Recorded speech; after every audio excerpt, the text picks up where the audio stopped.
I'm 84 years old, and it took me this long to understand why my children stopped calling. Most people assume something bad must have happened. Nothing did, and that's exactly the problem. I'm not saying this to blame them. I'm saying it because I finally see my part in it, and I don't have much time left to pretend I don't. Most mornings are quiet now, not the peaceful kind of quiet people talk about. The kind where you notice the clock more than you should. I wake up early, even though there's nowhere I need to be. Old habit. I make coffee for one, sit at the kitchen table, and look at my phone longer than I need to. No new messages, no missed calls. At my age, you don't expect the phone to ring all the time, but you still notice when it never does. For years, I told myself a simple story. They're busy. They have their own lives. Work, kids, stress, responsibilities. That story helped me sleep at night. But lately, sleep has been harder. Not because of pain, because of memory. When you get old, memories don't come in order. They arrive uninvited. Small moments, conversations you thought didn't matter. And when they pile up, it becomes harder to ignore what they're trying to tell you. I didn't always feel this distance.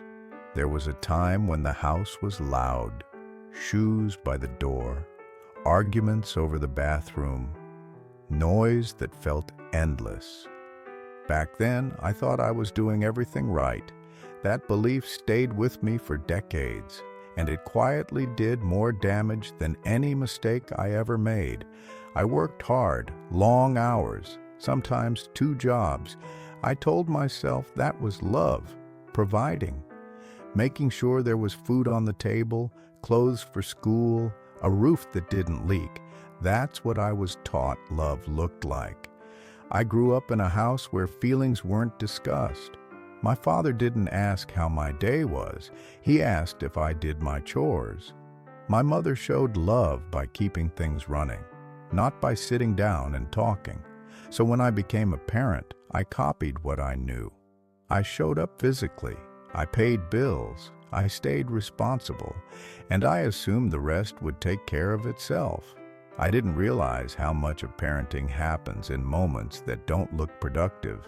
I remember coming home tired, still wearing my work clothes.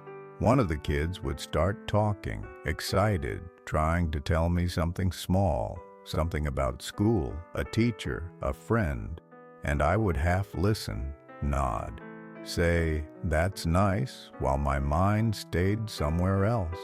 I told myself I'd give them real attention later, after dinner, on the weekend, when things slowed down. Things never slowed down. At the time, these felt like harmless delays. Nothing dramatic, nothing cruel, just life. That's the dangerous part. The damage didn't happen in arguments or shouting. It happened in postponement, missed dinners, short answers, conversations cut off because I was tired or distracted. I wasn't absent. I was unavailable. It took me years to understand that from a child's side, those two things feel exactly the same. There's a difference I didn't understand until much later. I remember one evening clearly now. I didn't think it mattered back then. One of my kids asked if I could come to something at school, a small event. Not important, I thought. I told them I couldn't. Work deadline, important meeting the next day. They said okay too quickly. No argument, no disappointment on the surface. That should have worried me, but it didn't. I thought compliance meant understanding. I didn't see it as resignation. Moments like that didn't feel like turning points. They felt ordinary. But ordinary moments are what shape relationships. Little by little, they stopped asking as much. Not all at once, gradually. And I mistook that for independence. I was proud of them for not needing me.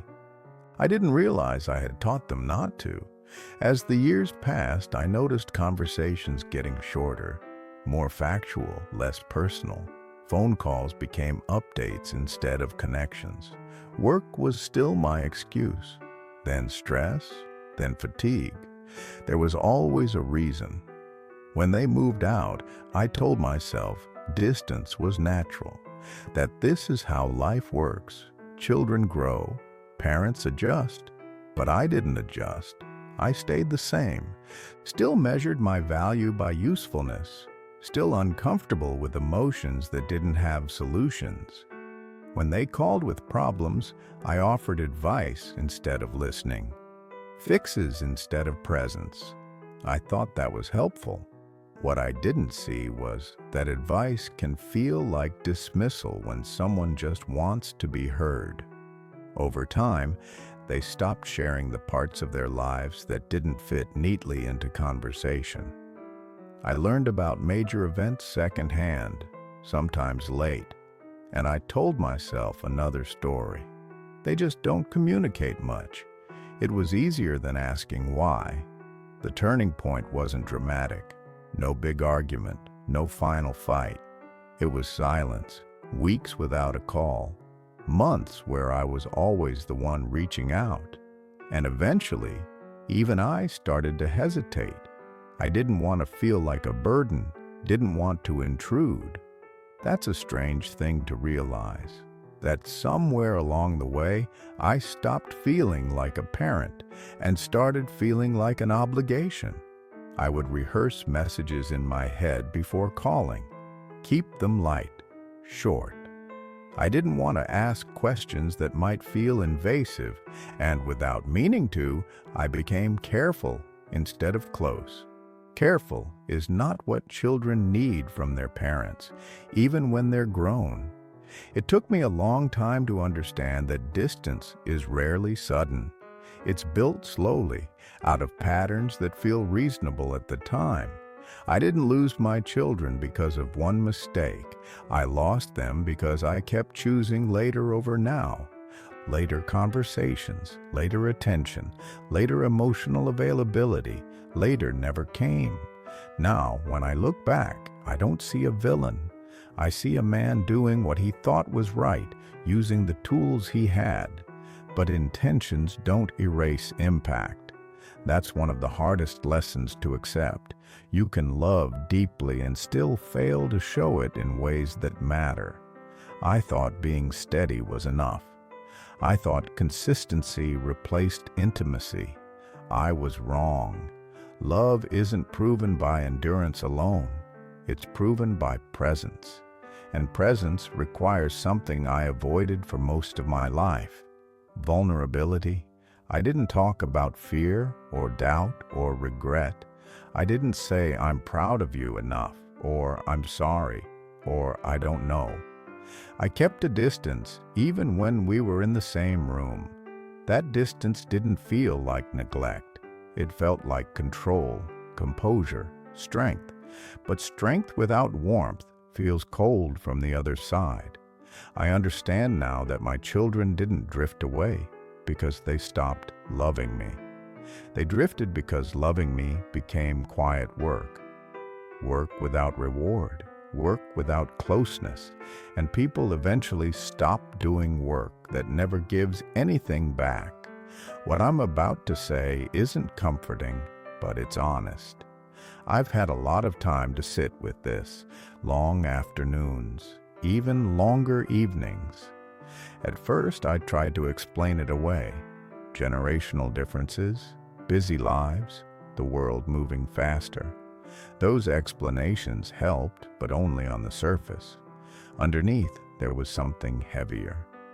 The truth is, I spent most of my life being needed instead of being known. I thought those were the same thing. They're not. Being needed makes you useful. Being known makes you close.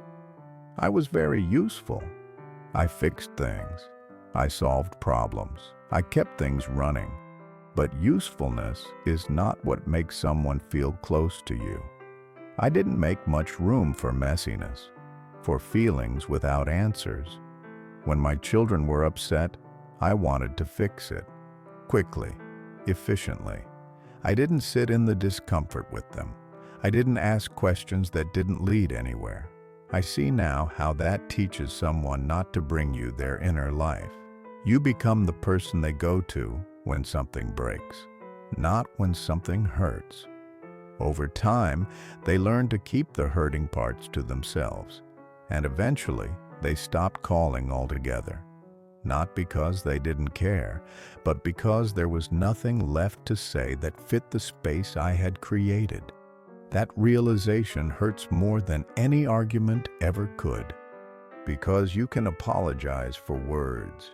You can't apologize for absence you didn't notice. There are nights now when I lie awake and replay moments I once dismissed. A child standing in the doorway while I watched the news. A question I answered too quickly. A conversation I postponed one too many times. None of those moments felt important at the time. That's what makes them dangerous. Regret rarely comes from what you did wrong. It comes from what you didn't think mattered. I don't sit here wishing I had worked less for the sake of leisure. I wish I had worked less so I could have listened more. I wish I had been less composed and more human. Now, I have grandchildren. And that's when this understanding really settled in. I see them light up when someone gets down on their level, when someone listens without steering the conversation. I see how quickly connection forms when there's no agenda. And I wonder how different things might have been if I had known this earlier. Not better in a dramatic way, just warmer. People talk about missing their children when they're gone. That's not the hardest part. The hardest part is realizing they learned how to leave while standing right in front of you. I don't blame them. They built lives that work without me at the center. That's what children are supposed to do. Understanding doesn't arrive when it's useful. It arrives when it's unavoidable. At 84, I don't have illusions about fixing everything. Time doesn't rewind because you finally understand it. Some calls won't be returned. Some distances will remain. And part of growing old is learning to live with that without bitterness. But if there's one thing I want to say directly to you, quietly, without instruction, it's this. Pay attention to the moments that feel small, the interruptions, the half-finished sentences, the stories that don't go anywhere. That's where closeness lives. Don't assume people know how you feel just because you've always been there. Presence isn't measured in years. It's measured in moments of attention. I thought love was something stable, solid, reliable. I didn't realize it also needs to be expressed in ways that feel alive. If you're listening to this and you still have people who call you without a reason, who talk just to talk, don't rush those moments. They don't last forever. And if you don't have that anymore, like me, be gentle with yourself. Understanding sometimes comes after opportunity. That's not a failure of character. It's part of being human. I don't know how much time I have left, but I know this. I'm done pretending that providing was enough. I'm done confusing strength with silence. I don't need to be right anymore. I just needed to say this out loud. Because even now, even this late, truth still matters.